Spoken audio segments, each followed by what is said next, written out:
This scene right here. Oh my god. I wish they had chairs. That's the only complaint about LA Comic Con is that they do this whole area and they don't have chairs. Yeah, but they need to keep the foot flow going. People come and go too fast.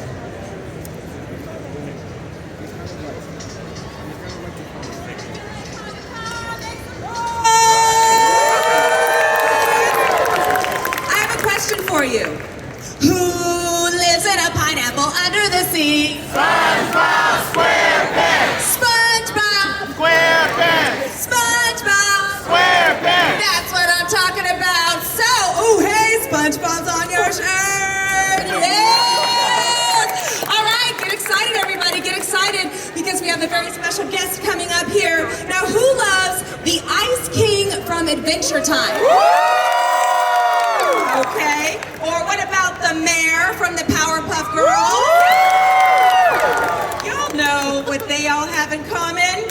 They were voiced by, all of those characters were voiced by, and many other characters were voiced by our next guest, Tom Kenny. He's about to hit the stage. The fans are going wild.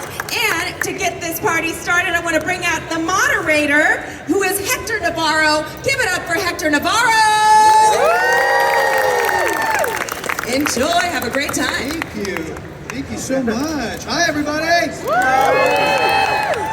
I am so excited, and I think the gentleman is ready. I just have to rattle this off in case anybody wasn't aware. SpongeBob SquarePants debuted in 1999.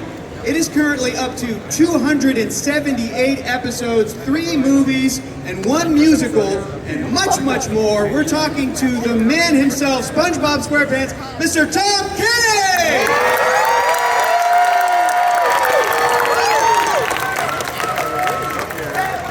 Good morning, Krusty Crew! How are you? Nice to see you!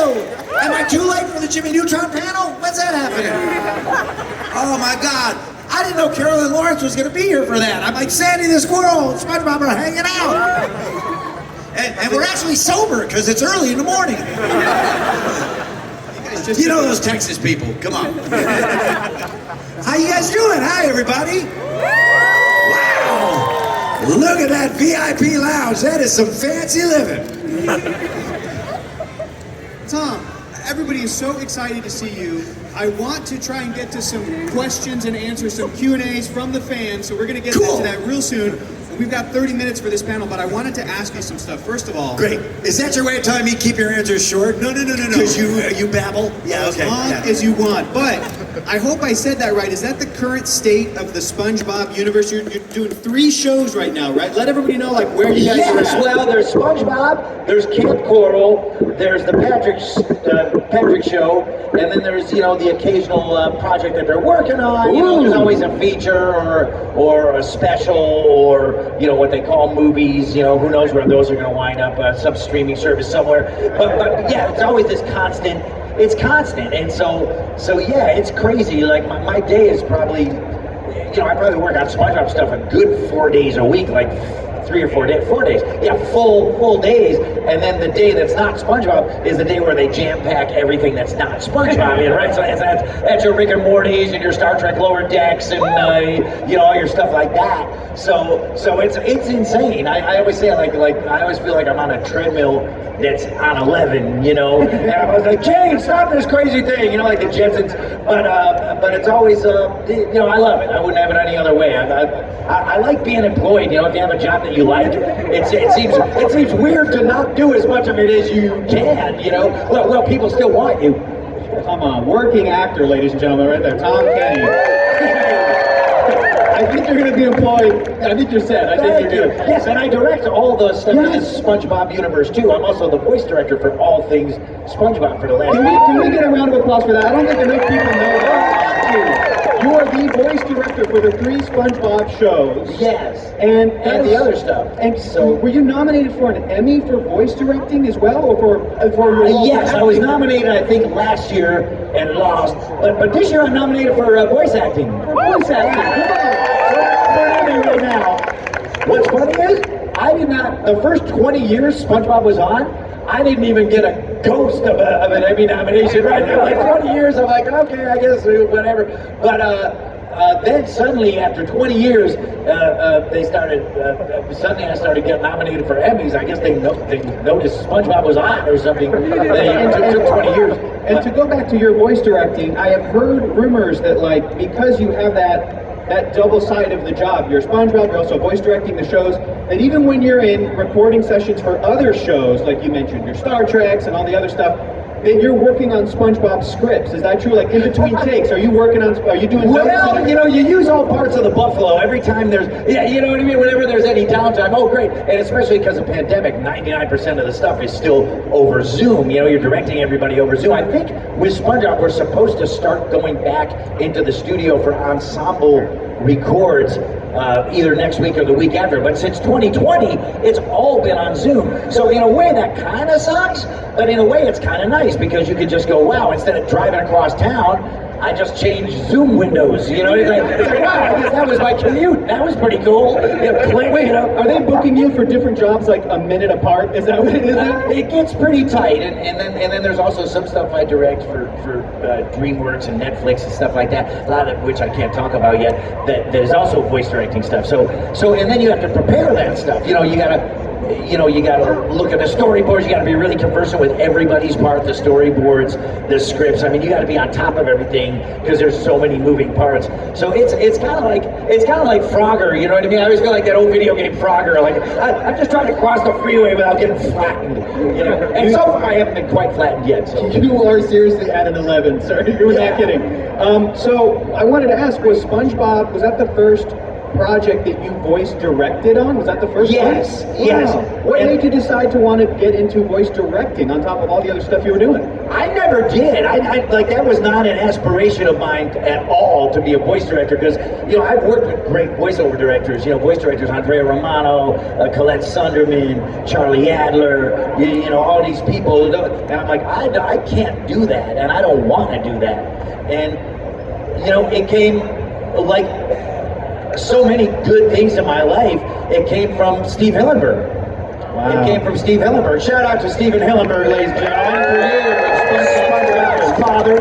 Wow. Steve was the one. You know, we had been through a couple of voice directors, and for whatever reason, I don't know what, you know, they weren't quite getting what they wanted. He said, "Why don't you voice direct?" And I said, "No, I don't want to do that." And he said, "You're kind of doing it anyway. You know, you're kind of doing it for the booth because I come from a stand-up comedy background and sketch comedy, Mr. Show and all that." And he's going, okay, well, you're doing that anyway. Like you're saying, hey, why don't we try this joke? Or how about if Patrick says that instead of SpongeBob, and then I say this instead, and then we give this line to Squidward because that's more of a Squidward liner. You know, kind of reach it. He goes, you're kind of doing it anyway. Give it a try. Give it a try. And I said, all right, but if it's not good, no harm, no foul. I have no ego. I have rhino skin. I did stand up for years. I'm like, if it doesn't work out, you won't hurt my feelings if you want to say we're bringing in a real voice director. And here you are. And years later, like 6, 7 years later. Wow. Yeah. So yeah, it's weird. So Steve Hillenburg. I mean, I can make a list of all the weird adventures that my life has taken, totally because of that one guy, because of Steve Hillenburg. You know, so many things that I've done. I go, wow, I wouldn't have done that, and that would not have happened if it hadn't been for Steven Hillenburg, because he said, try it. You know, do it. I love that. You know, yeah, he's the man. So here's another thing I don't know if enough people know about, but Tom, you are a brilliant voice actor, a brilliant voice director. You are an awesome performer and musician. You're in a band. You have a band, Tom Kenny and the High Seas, and you guys are performing tonight. Tonight at 8 p.m. That's good, you knew. At the Los Angeles Comic-Con, the LA Comic-Con after party, and people can still get tickets. Okay, that works for me. There you go. We're playing at the Mayan Theater on Hill Street, downtown LA, and Tom Kenny and the High Seas, 12-piece band, horns, backup singer girls, dressed to the nines. Somehow, we are going to be there at 8 p.m. doing music. It's a total party. It's great. There's another band called the Action Figures that's going to be there as well with a whole So we're going to be there to do our soul thing. So it's going to be fun. So people can still get tickets, and you can even let your friends know, even if they couldn't get an LA Comic Con ticket, they can still just get a ticket to the show. It's at 8 p.m. It's 21 and up. You just have to go to ComicConLA.com. ComicConLA.com, and it's 21 and up. 21 and up. Tell people also what kind of vibes do you guys bring? What kind of music do you play? We do full-on 60s soul music, like screaming chitlin circuit, sweaty soul. We jump around, we go crazy. And so it's kind of like everything, I'm always trying to pay tribute to the people that went before, and I've been into that music my whole life, long before SpongeBob. So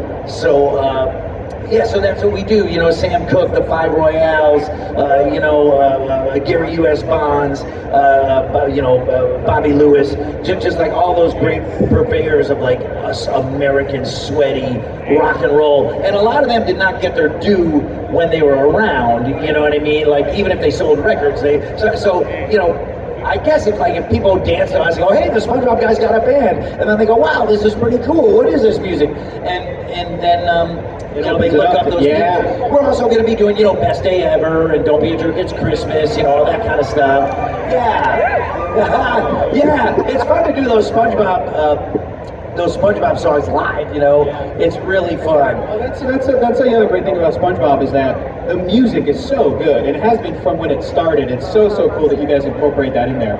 So I was also learning about you backstage. You have an awesome vinyl record collection. Who told you that? Some of your folks back there, but also I didn't know this. I got way too many records. I got way too many comic books too. Yeah. But records have always been my thing, even more so than comic books. I know. But 45, 78s, 1920s, 1930s, 1950s, somehow I skipped the 40s. I don't know why. The 40s were kind of lame. 60s, 70s, and then all the way to punk rock, Yeah. And then I kind of skipped the 80s and 90s too. But yes, 70s punk rock, because I was in high school from 76 to 80. Oh my God. So that was that first wave of CBGB's punk rock was like, wow, kind of like the first time you see a Jack Kirby comic or Steve Ditko or something, it just kind of blows your mind and informs your whole life until you're an old MFer, You're such a geek, I love it. The other thing I learned that I had no idea about, Tom, you're apparently a huge fan of in-person live lucha libre shows. Is that true? Do you love Mexican wrestling? Tell us about it. How many people here live in LA? I love LA. And people are always putting down LA. Do you do this? How do you live there? Oh, LA. This and that, this problem and that problem. And I'm like, you know what? Come to LA for a week, stay in my guest house, and I will show you why LA blows most other cities in America out of the water when it comes to fun stuff. It's like, I think it's a great music city. It's a great everything city, great food city. And it took me a while to get used to LA because I've been in San Francisco for 8 years doing stand-up. I moved here in '92 during the riots, and right during the riots. I know, I was moving in. The day that I was carrying my furniture through the street, everybody else was carrying furniture through the street too. They were just moving a lot faster than I was. And I'm like, wow, what's up? And so that's what I moved here. But Lucha Libre in Los Angeles is one of the great things about LA.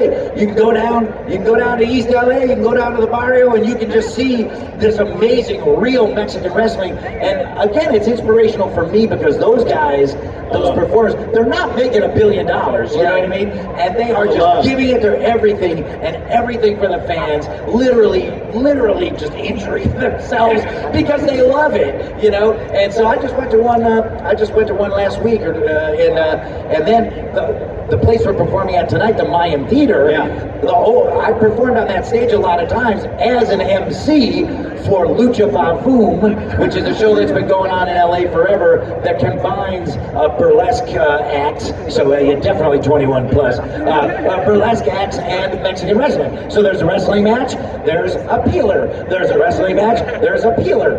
They don't like to be called strippers. So I'm a peeler. So That sounds appealing. LA is the best. If anybody puts down LA, send them to me, okay? Because we rock it here in Los Angeles. That's right. Well, guys, It's a hot mess, but it's our hot mess. That's right. Such an Angelino, I love it. So I want to open it up to the Q&A, but before we do, Tom, I just have one favor because I'm such a fan of these particular characters. I was hoping, would you be able to show the audience, hypothetically, what it would be like if the mayor of Townsville met and talks to SpongeBob SquarePants? I'd love to know. Oh no! Let's see. The city of Townsville, which has inexplicably been... I suck! The city of Townsville, which has inexplicably been moved under the sea. Wow, what the heck's going on? Mojo Jojo! I love that crazy monkey. Wait a minute, how did I get here? I have no idea. Oh my God, I forgot I can't swim. Help, help, help. 2 hours later, the mayor was still floundering in the water, unaware that the water only came up to his ankles. So once again, the day is saved, thanks to Hector. Wow, that made no narrative sense whatsoever. I think I want to be the Invisible Man right now. That's amazing. Well, That is the good thing about voiceover. You kind of are the Invisible Man, except when you don't have to be. well, that was awesome, guys. We have, okay, great. We got some time left. I had no idea what time it was because I'm in I don't either. my favorite place in the world right now. But we want to open it up to Q&A. I have no idea where is there a microphone or should I just point to people? What's the deal? Just point to people? Yeah, that'll work. Is there a specific microphone? Go for it, right here in the front. You with the superhero on your t-shirt.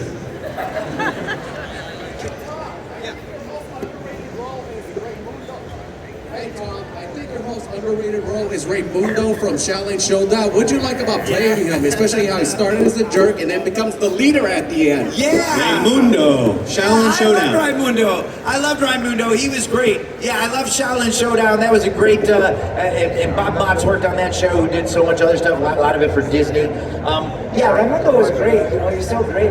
He was just cool and like the leader. And yeah, it's I love that show a lot. And it's one of those shows that kind of has an unexpectedly devoted fan following because it was kind of just on Kids WB, right? Like that's where it was. And you know, people that watched it then really seemed to remember it well. You know, it was really a fun show. Do you get a lot of like surprising, because your career is insane. Your IMDb is longer than most phone books, but do you ever get surprised when people come up and they go, I love this one character you did in this one show 14 years ago, and you go, great, awesome, great. Yeah, I mean, I love it when that happens. People blow my minds all the time, and I understand the fan psyche because I am a fanboy. I always have been. You know, kind of like Hamill. Mark Hamill and I have talked about this. Like, right? That's the best name drop ever. Yeah, sorry, Hamill. Well, yeah, you know what? I was supposed to be going out to dinner with him since before COVID,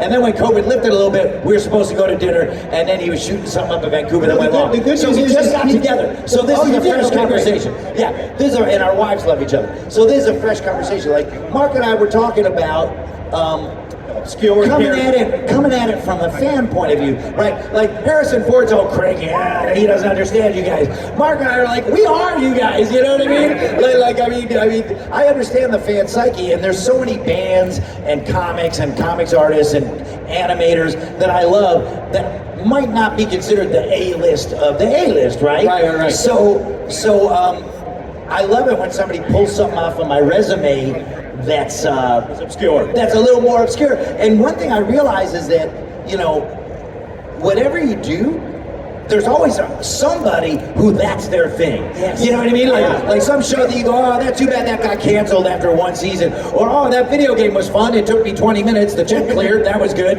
You know, but then 20 years later, people are going, wow, I played 10,000 hours that game when I was a kid, or maybe I was sick in bed a lot, and that was the game I played, Spyro the Dragon or whatever. Yeah. And it's just like, come on, Sparks, we're going to Dragon Shores. Yeah, You knew what you were doing bringing up Spyro. I forget which ones I do, but yeah, Spyro's had kind of a resurgence lately, so he's in there. But I didn't mean to stand up and make the poor camera operators work harder. I'm so sorry, but I hate sitting down, so that was under duress. Tom, you want to pick another question from the audience? Wow, who should ask a question? Who wants to ask a question? Wait, okay, I have to, because you've got LA and SpongeBob. SpongeBob shirt, LA hat. Two things I love. Really important question. Is mayonnaise an instrument? Is mayonnaise an instrument? Tom Kenny and the High Seas will be working with a full mayonnaise section tonight. All of the condiments, we have somebody playing tartar sauce, a guy on baritone relish. I didn't know we could get up. I didn't know that was cool. I gotta get my 10,000 steps in. I'm like those old people at the shopping mall at 9 a.m., you know what I mean? Just like, Well, we should have known. Tom Kenny is always at an 11. Why were there chairs here? Tom, you want to pick another question from the audience? Oh, how about lady wearing the Patrick pink? You were wearing even more pink when you saw me in San Diego. Yes, I recognize you. So I wanted to actually touch back on the question I asked you back then. Has there been any progress in the idea of bringing Heffer to Patrick's show? Oh, bringing Heffer to the Patrick show? Heffer from Rocko's Modern Life? I like that. It's kind of funny because Heffer kind of was the Patrick to Rocko, right? He kind of was the dumb friend, not the sharpest steer in the drawer. But I don't know. I think they've appeared together in like those mashup video games. You know what I mean? Yeah. But yeah, it's kind of hard, like doing those mashups. I don't know. There's all different ownerships and copyrights and creators and everything like that. But I always thought that Heffer and Patrick would get along good. The same way that I think Gary, the snail, and Gunter, the Ice King's penguin, would get along. Like, they would be pals. They would hang out. Gary and Gunter would hang out. The legality always gets in the way. That's why I straight up had to ask you, what does the mayor sound like talking to SpongeBob? Because I know the easiest way is to come to a convention like this and then just get to ask you guys. Any questions? Before the lawyers source here in the state. Yeah. Tom, you want to grab one? Wait a minute, let's see. What's a section we haven't worked yet? Hi, hey, speaking of Gary, and you have the magic spatula. How are you? What's your name? Xavier. Hi. What's your question? Hi. That's all right. I just wanted to say hi to you anyway. If you don't have a question, that's cool. I just want to say hi. Thanks for coming. And thanks for dressing like that yellow guy full of holes. Where's your pineapple, in Los Angeles? Do you live in LA? Where do you live?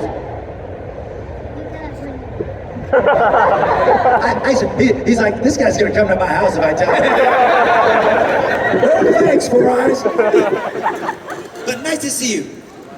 Let's see, who else? Do I just keep picking? Yeah, man. Wow, I guess until they boot us off. I feel like you guys are all those ping pong balls inside the lotto thing, and I'm just like, all right, yeah, right there with the, yeah. What's your my favorite episode? We already referenced it. Is mayonnaise an instrument? Band Geeks, baby. Sweet victory. Okay, guys, it looks like that's the only time I've kind of almost been in the Super Bowl. So, Tom, I think we've got time for about one more question. Oh no! Let's see. Yeah, how about you back there in the? Is it maroon? I don't know. I'm colorblind. Yeah, there we go. Yeah. White hat. Hey.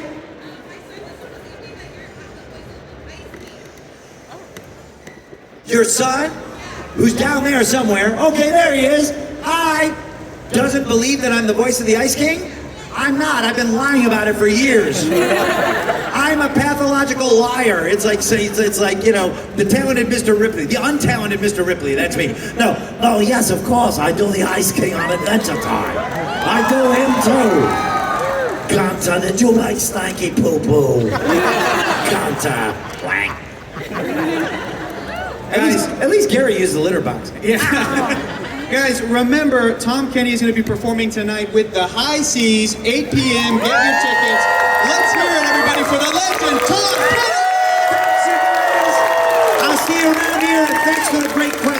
and very nice to meet you. Thank you.